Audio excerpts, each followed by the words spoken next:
Hi everyone, so my oral glucose tolerance test is tomorrow and I'm feeling a bit nervous. So for those of you who don't know, an oral glucose tolerance test, or an OGTT, is a diagnostic tool to tell if someone has diabetes. Unfortunately for me, I got diagnosed with gestational diabetes when I was pregnant, and so now I have to do one every year. When you go and do this test, for 3 days beforehand, you have to follow a high carb diet. It's just a test that your body is actually processing the sugar in the way it's supposed to, or whether it's actually having trouble with it. So for context, a high carb diet involves eating 150 grams to 200 grams of carbs per day for 3 days beforehand. Now, if you don't know what that looks like, that's about 10 slices of bread, give or take a few slices, depending on which number you're going with. That's a lot of bread.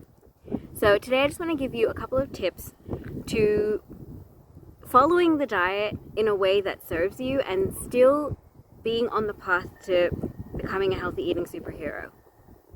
So the first thing I did is I decided, instead of giving into the fear and just winging it and choosing food on the go, I was going to make a plan. I looked through the guidelines, and I've included links for the guidelines I used below, and I found and chose the foods that worked for me.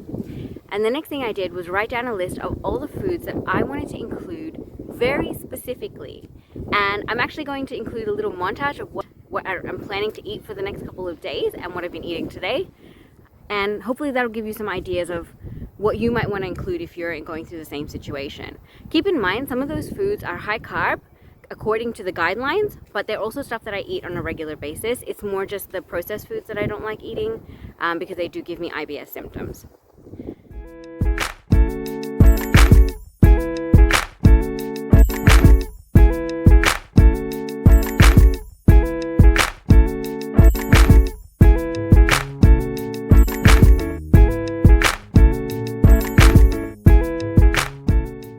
One of the shields I really think that is important to keep in place, especially if you're making a small short-term change like this, is to keep reminding yourself that it's temporary. It's really easy when you're making a short-term change for your body to latch onto those habits and make them permanent.